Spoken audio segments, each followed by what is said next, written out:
Etong Bakawan Chapel sa Romblon ay dinonate po ni Zaldico at ni Curly Diskaya.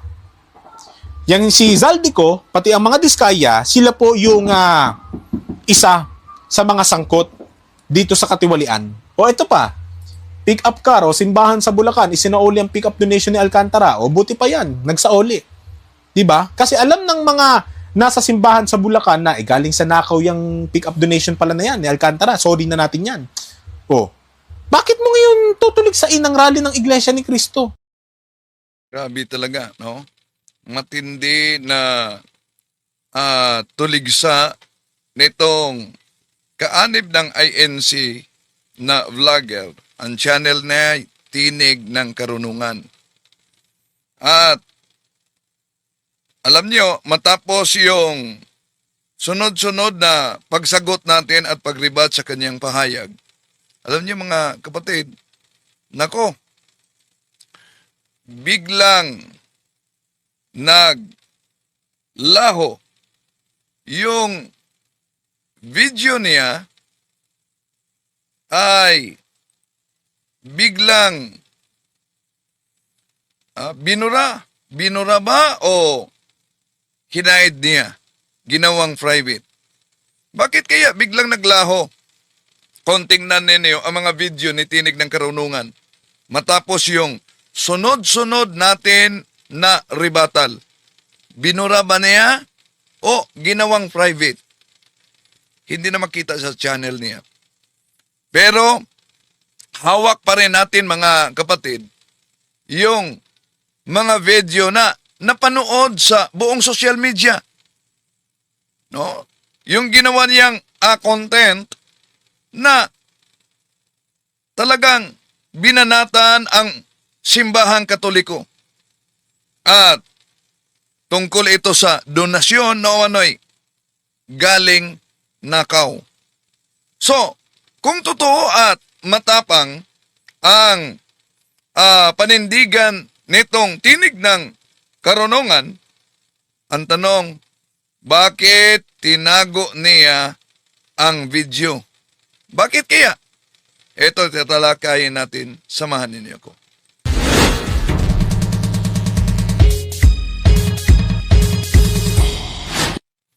Kumusta? Welcome. Itong inyong lingkod, Brad Windel Talibong. Muling makasama ninyo sa pagkakataong ito mga kapatid. No? Welcome po sa lahat nating mga taga-subaybay. At inaniyahan natin, huwag kalimutang mag-subscribe sa Factbusters PH, nasa link. At ang pangalawa nating channel, ang Pananampalataya at Katwiran. At kung bago ka lang sa ating channel mga kapatid, inanyayahan natin huwag kalimutang pindutin ang like sa ating live at huwag din kalimutang mag-subscribe kung bago ka lang at pindutin ang bell button para updated kayo, mag-comment at i-share ninyo. So sa lahat natin mga suking taga-subaybay, welcome po at kung saan man kayo nanood ngayon, ating inanyayahan na i-comment ninyo kung saan kayo nakabase sa iba't ibang bahagi sa ating bansa at sa ating mundo, kung saan man na bansa, para alam natin kung saan din nakaabot ang video, ang pagtalakay natin mga kapatid. Sa lahat ng mga suking taga-subaybay, welcome.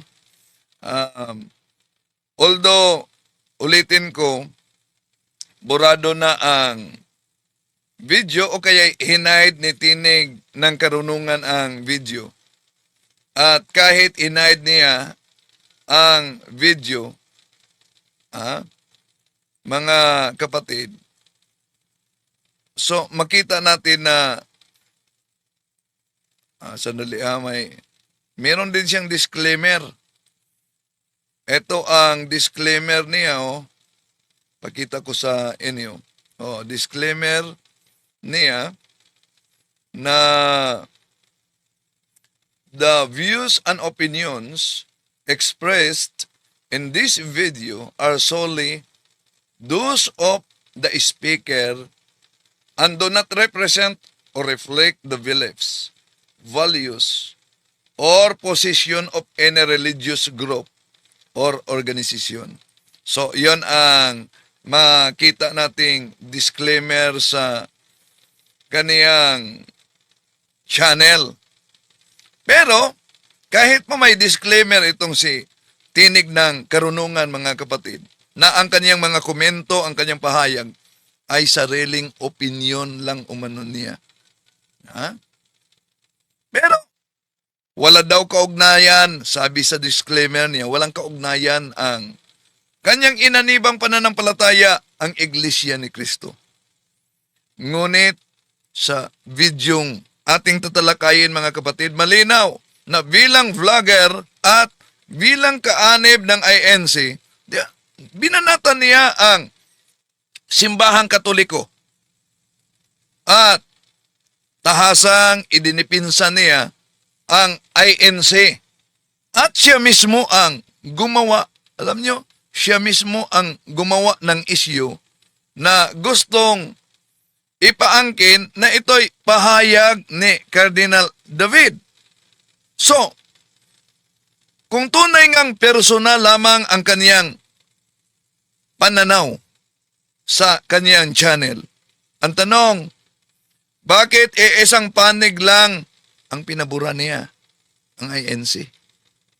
Bakit isang relihiyon lang ang tinitira niya, ang simbahang Katoliko? At ang sariling inaniban niya na sekta, ang Iglesyang Tatag ni Felix Manalo, yon ang ipinagtanggol niya. So, ibig sabihin, mga kapatid, hindi sapat ang disclaimer kung ang nilalaman mismo ng video ay malinaw na may relihiyosong kinikilahingan, di ba? Ang ginawa niya ay hindi simpleng personal na opinion, kundi pagtatanggol sa isang grupo habang sinisiraan ang simbahang Katoliko.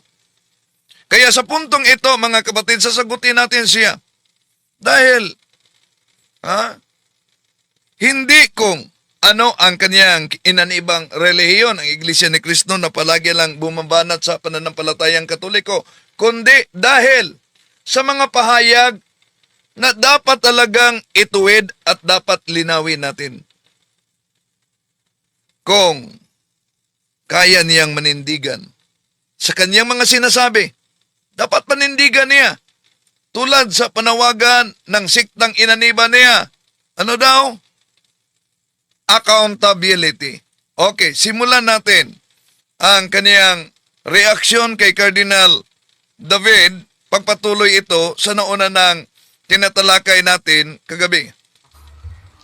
Kardinal, total, sabi mo, sana ay maging totohanan na yung transparency na ipinapanawagan ng Iglesia sa pamamagitan ng pagboto ng tamang kandidato.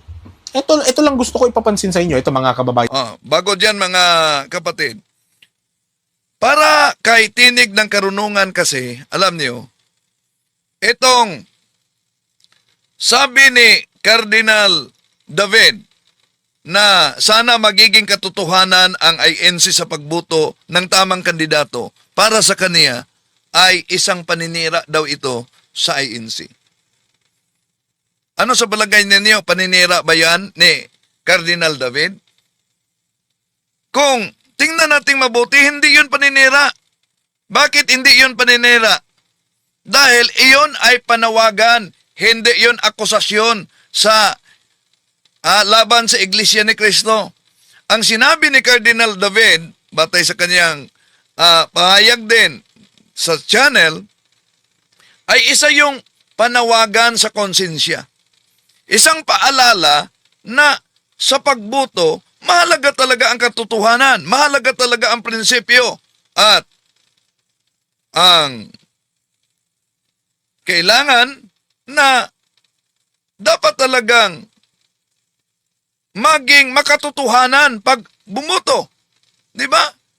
So, ibig sabihin, wala siyang binanggit na tiyak na pangalan ng kandidato, si Cardinal David, at wala siyang pagbibintang na krimen laban sa INC.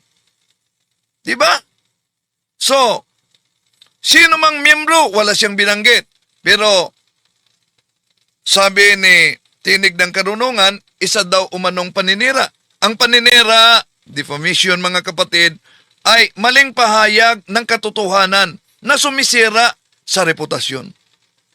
Sa pahayag niya, opinion at moral exhortation ang laman. Walang sinasabing gawaing illegal o immoral na ginawa sa ANC para siraan niya, di ba? So bilang leader ng simbahan, natural na lamang na magsalita siya tungkol sa moralidad at tungkol sa pananagutan sa lipunan. Kabilang na ang pagboto.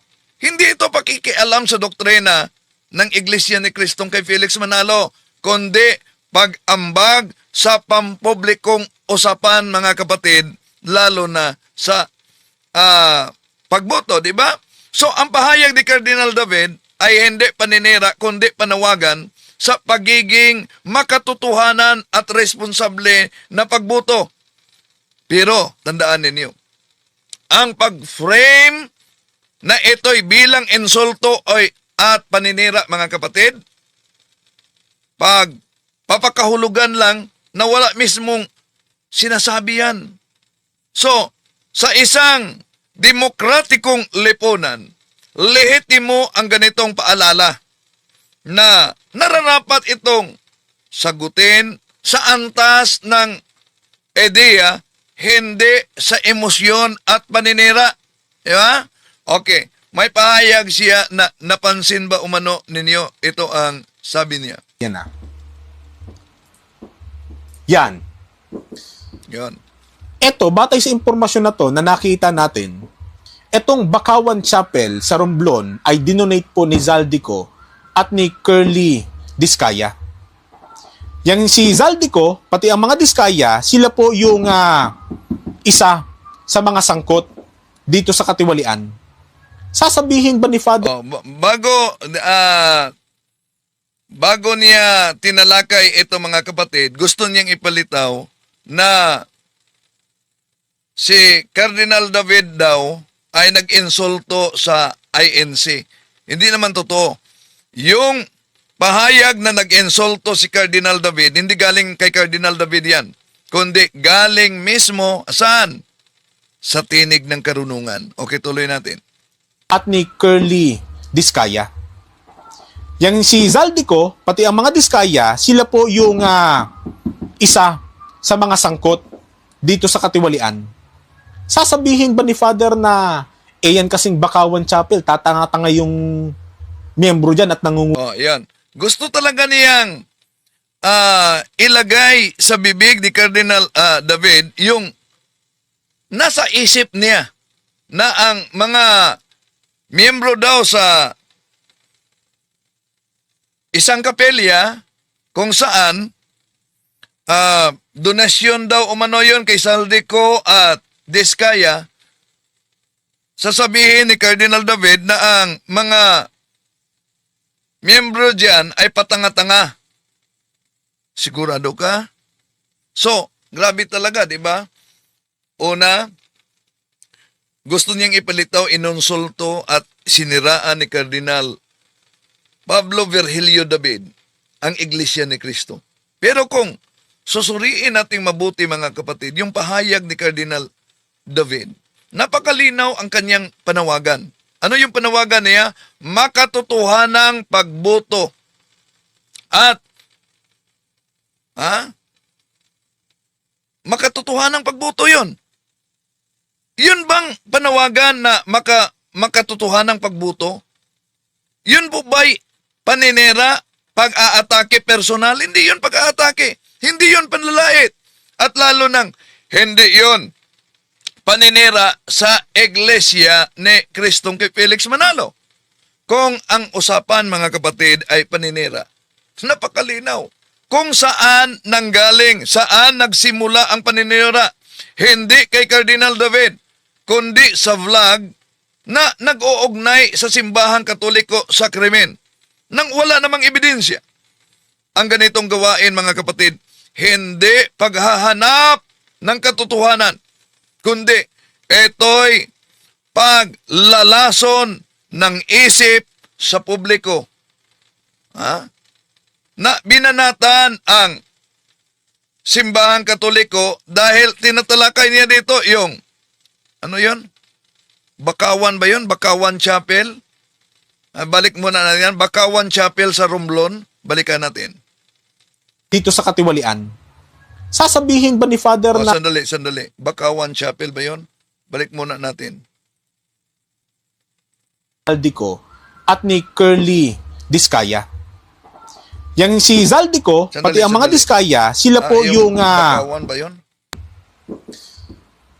eto, batay sa impormasyon na to na nakita natin, etong Bakawan Chapel sa Romblon ay dinonate po ni Zaldico at ni Curly Discaya. Yang si Zaldico, pati ang mga Discaya, sila po yung isa sa mga sangkot dito sa katiwalian. Sasabihin ba ni Father na yan kasing Bakawan Chapel, tatanga-tanga yung... Yan. Bago dyan, mga kapatid, no? Na napakinggan nyo naman na ang Bakawan Chapel sa Romblon daw ay ang nagdonate Discaya at si Zaldico.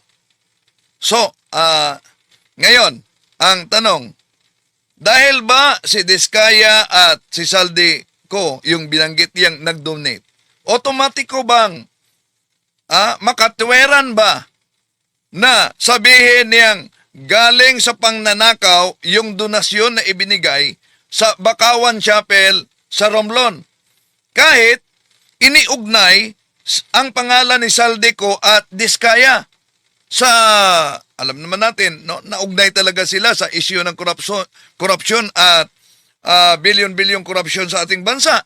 Pero ang tanong, makatweran bang iugnay na tumanggap ang simbahan galing sa korupsyon, lalo na kung wala namang pinal na hatol sa korte na nagpatunay na talagang ang naturang pera ay galing sa korupsyon? Ang simbahang Katoliko, alam nyo, kahit na yung ibang mga sekta, tumatanggap ng donasyon bilang alay. Ang simbahan, hindi korte at walang kapangyarihan na magsiyasat at maghatol kung ang bawat pisong inaalay ay may pinagmulan o may kaso o kaya may kontrobersya, di po ba? No? At tandaan natin na sa aral ng Kristyanismo, ang konsensya at panunugutan ay nasa nagbigay. Hindi otomatikong nasa tumatanggap. Lalo na kung ang pagtanggap nito, mga kapatid, ay walang masamang intensyon at walang alam kung saan galing ang naturang handog, di po ba? O yung kaniyang donation. So kaya, maling lohika ang ginagamit nitong tinig na karunungan. Ang lohikang may esyo ang donor, kaya masama ang tumanggap. Very illogical at logical fallacy yan. Bakit? Yun ay guilt by association. Kung ito ang sundin, mga kapatid, abay, lahat na simbahan, lahat na charity, lahat na NGO, magiging kasabwat. Magiging kasabwat. Sa sandaling may donor na nasangkot sa kontrobersya.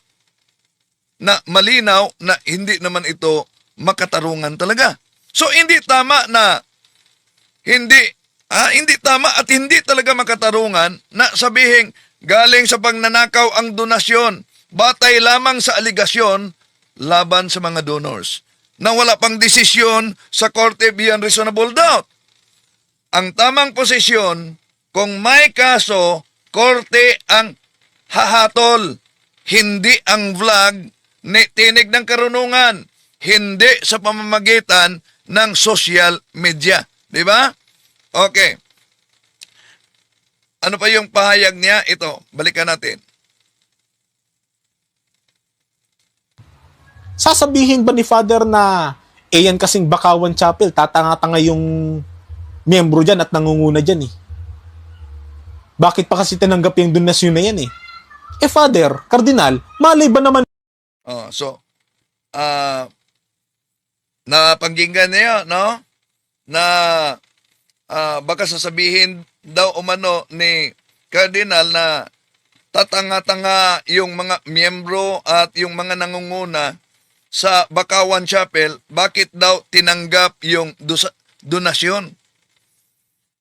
Tandaan natin ang pahayag na ito ni Tinig na Karunungan na baka sabihin daw, ibang chismis na naman ito, baka sabihin daw ni Cardinal David sa mga Katoliko na nasa Bakawan Chapel na tatanga-tanga ang mga miyembro at ang mga nangunguna dahil tumanggap sa donasyon, yung baka sasabihin, imbento niya yon, walang basihan at at ang malinaw diyan, ang layunin ay isang paninira.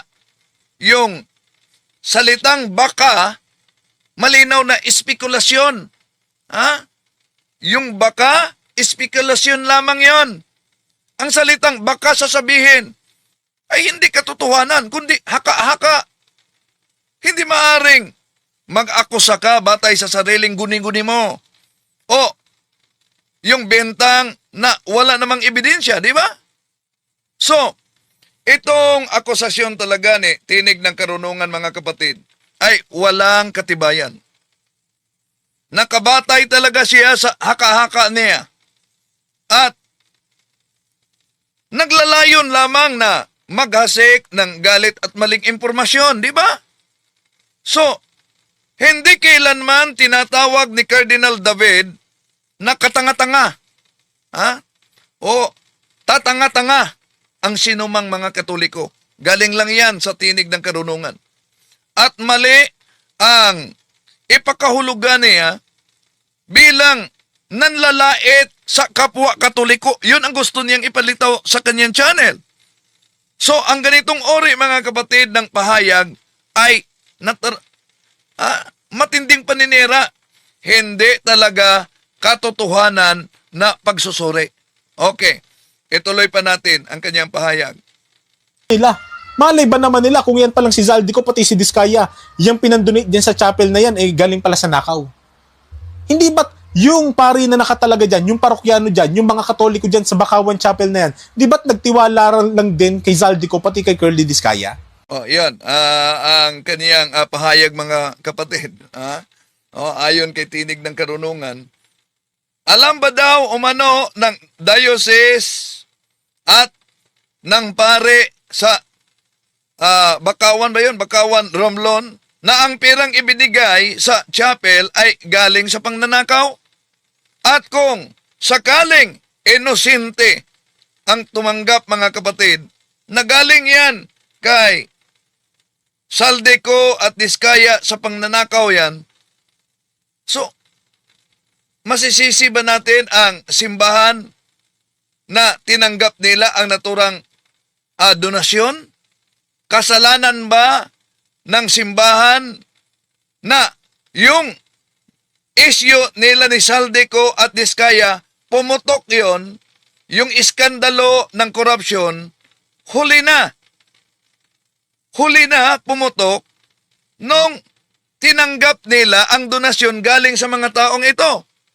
Kung sa panahon ng donasyon ay wala pang desisyon ng korte, abay, malinaw na yung pahayag ni Tinig ng Karunungan na nagsabing ang pera ay galing sa pangnanakaw, hindi makatarungan yon, mga kapatid. At ipataw ang kasalanan sa mga pare at sa komunidad na tumanggap ng naturang donasyon, di ba? Bakit? Dahil alam naman natin na sa batas at sa moralidad, kung ang isang institusyon ay tumanggap ng donasyon ng may mabuting loob at walang kaalaman siya sa posibleng illegal na pinagmulan dito, hindi sila automatikong nagkasala. Ang pananagutan ay nakasalalay sa gumawa ng kasalanan o gumawa ng krimen. hindi sa tumanggap na walang alam, di po ba? So, ang mga aligasyon ng korupsyon ay inaakusahan pa lamang hanggat walang pinal na hatol, yung inaakusahan, mananatili silang inosente, di ba? So, ang paglalagay agad ng matsa na galing nakaw ay klarong-klarong isang panlilin lang iyon, mga kapatid. Labag sa prinsipyo, labag sa tinatawag na due process. Sa madaling sabi, kung ang tumanggap sa donasyon ay walang kaalaman, walang intensyon at walang kasabwat, hindi sila dapat sisihin. Dahil ang tunay na managot ay yung gumawa sa krimen, di ba? So, kung mapatunayan yung may sala, mga kapatid, hindi ang mga institusyon na tumanggap sa donasyon, kundi yung nagkasala. So, ang ganitong ori ng paratang ay hindi paghahanap ng katotohanan, kundi isang pagkakalat ng paninira. Lagay natin. Ito, halimbawa. Di ba si Marcolita na isyu ngayon, kaanib siya sa INC, na isyu ngayon, kaugnay sa pagsisinungaling sa kanyang susi. Ang tanong na ibabato natin malinaw. Kung umaamin si Senador Rodante Marcolita sa interview na nagsisinungaling siya sa isyong susi, mga kapatid, at yun ang dahilan kung bakit meron siyang kaso. At siya ay kaanib ng Iglesia ni Cristo Tatag ni Felix Manalo. Ibig sabihin, naghahandog siya tuwing may pagsamba sa INC. Anong punto natin dito? Tama bang sabihin na ang INC ay tumanggap ng handog galing sa sinungaling? Tama ba na sabihin? Ang handog na inaabuloy sa Iglesia ni Cristo ay isang voluntaryong gawain, mga kapatid, na panrelihiyon. Hindi pagsusuri sa moralidad ng bawat miyembro sa kasabwat o bawat aspeto nito sa kanilang buhay, di po ba? Kung ang ganitong lohika ang susundin, lahat na simbahan, lahat na relihiyon ay maaring paratangan ng nakatanggap ng handog galing sa mga makasalanang tao na naghandog mismo, di ba? So, isip-isip naman pag may time. So, kung igigiit talaga, mga kapatid, na ang pagtanggap ng handog ay kasabwat sa kasalanan ng nagbigay, abay, bumabalik ang argumento sa mismong umaakusa. Pareho ang pamantayan. Ang pananampalataya o ang institusyon ay hindi dapat sisihin sa personal ng pagkukulang ng isang miyembro, di ba? Hindi makatarungan at hindi lohikal na sabihing ang INC o anumang simbahan ay tumatanggap ng handog galing sa sinungaling. Hindi yun makatarungan. Batay lamang sa umano'y kasalanan ng isang miyembro. Ang pananagutan ay personal. Hindi ito kolektibo, mga kapatid. Ngayon, meron pa siyang pinakita na issue dito kaugnay sa pick-up na isinuuli. Sasabihin mo ba, sa susunod, mga taga-Bakawan, mga taga-Romblon, wag kasi kayong tatanggap ng anumang donasyon sa mga politiko na hindi nyo naman sigurado. Doon lang kayo tatanggap sa mga malinis na politiko. Bihira ka, may malinis bang politiko? Bihira na to. O ito pa, pick up car o simbahan sa... Bihira lang umano na may malinis na politiko. Nako, baka nakalimutan niya na ang palaging itinapik niya si Senador Marcolita. So kung itinapik niya si Senador Marcolita, politiko din siya.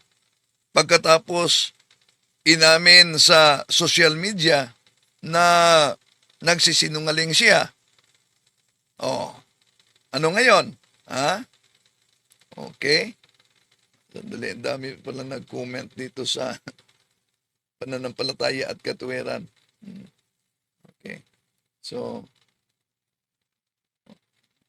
okay. Sandali. Okay. May nabasa ko mga komento dito mga kapatid. No? So,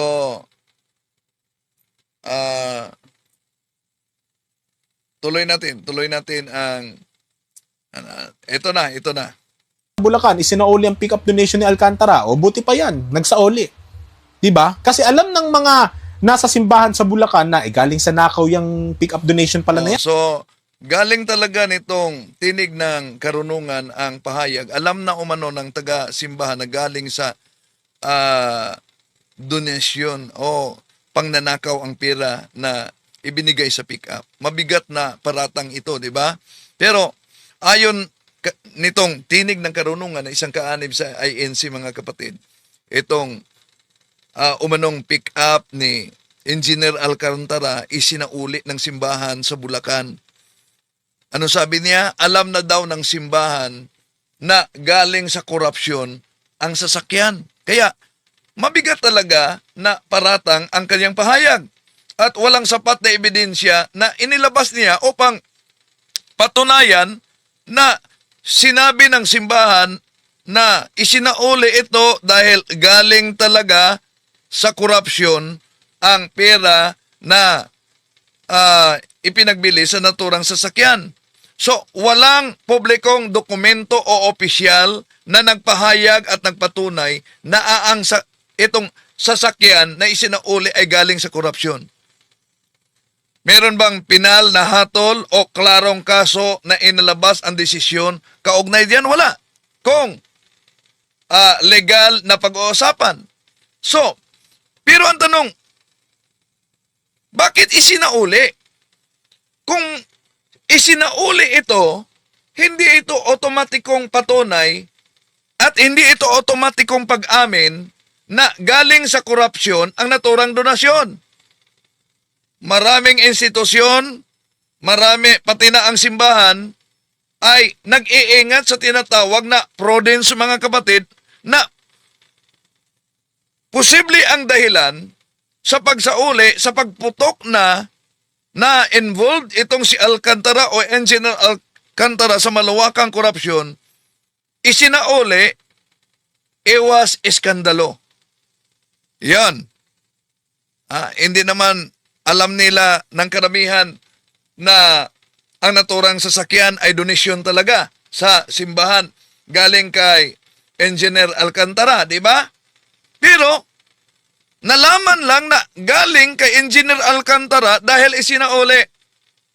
Pero ang pagsauli nito, hindi otomatikong patunay na inaamin at sinasabi na isinauli dahil galing sa korupsyon. Using the prudence, isinauli para iwas iskandalo, para iwas haka-haka, para iwas yung politisasyon. Pero kahit ba, yon may haka-haka na, di ba?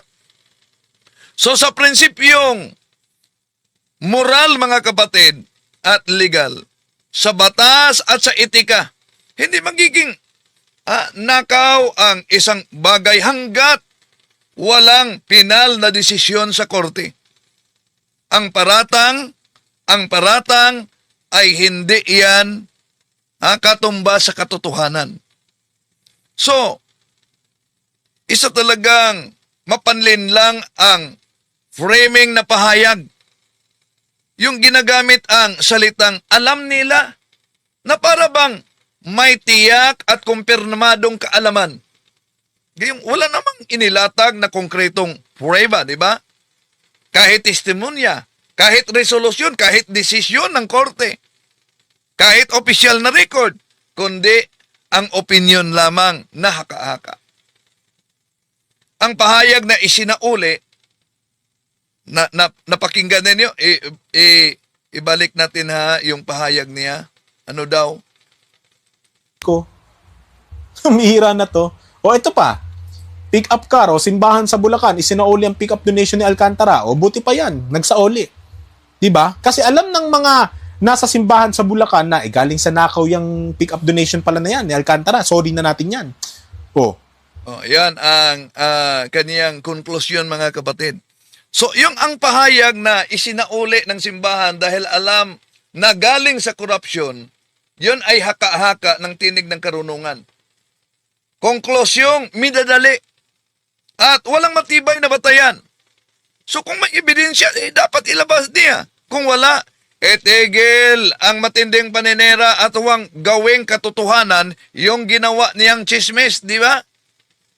At ang sabi niya, ito, Bakit mo ngayon tutulig sa inang rally ng Iglesia ni Cristo? oh, yan, si Cardinal David ang sinabi niya nitong tinig na karunungan, bakit mo tuligsain ang rally ng Iglesia ni Cristo? Yun bang gusto talaga niyang ipalitaw na tumindig at tinutuligsa ni Cardinal David ang Iglesia ni Cristo na hindi naman. Mali ang paratang, ulitin ko, mali ang paratang nitong tinig ng karunungan.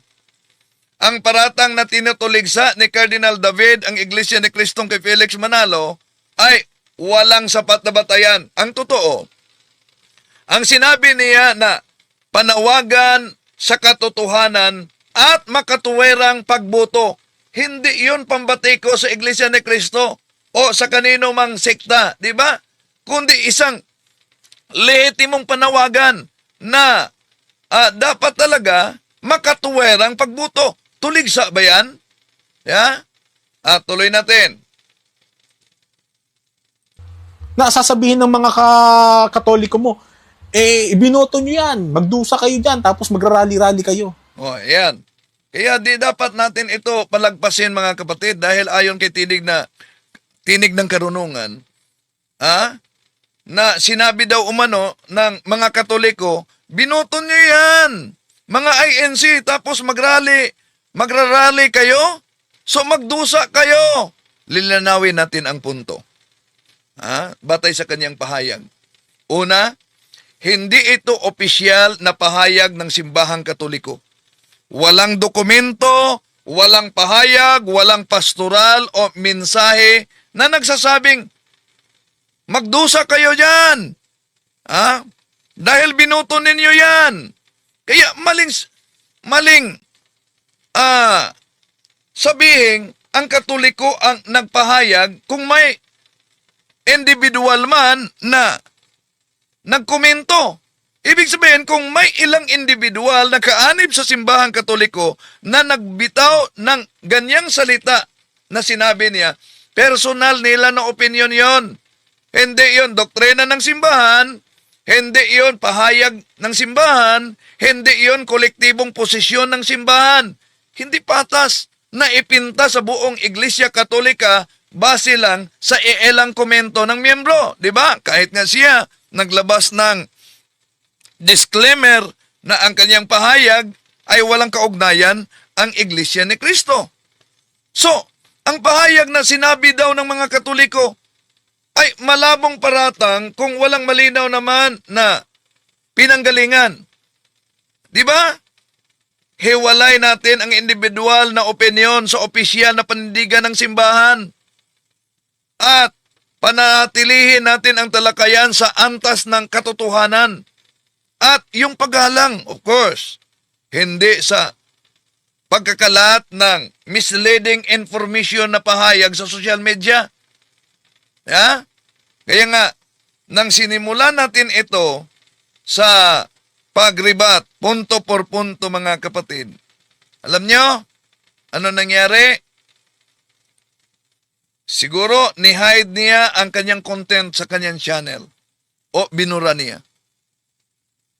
Kung ang mga pahayag niya ay totoo at may matibay talaga na batayan, walang dahilan para itago o kaya burahin ang mga content niya. Ang pag-alis sa content matapos masagot ng malinaw ang bawat paratang ay pagbubukas ng lehitimong tanong. Ano yan? Ano ang inyong iniiwasan? Ang pag-hide o pagbura ng video matapos itong masagot? Punto por punto, ng buo at malinaw, ay hindi katibayan ng katotohanan, kundi indikasyon ng kawalan ng depensa. Kung tunay ang paninindigan, ilantad, ipagtanggol, at panagutan. Di ba? So, yon ang ating karugtong sa nauna ng rebuttal natin kagabi, mga kapatid. So, maraming salamat sa inyong pagsubaybay. Hanggang sa muli, itong inyong lingkod, Brad Windel Talibong.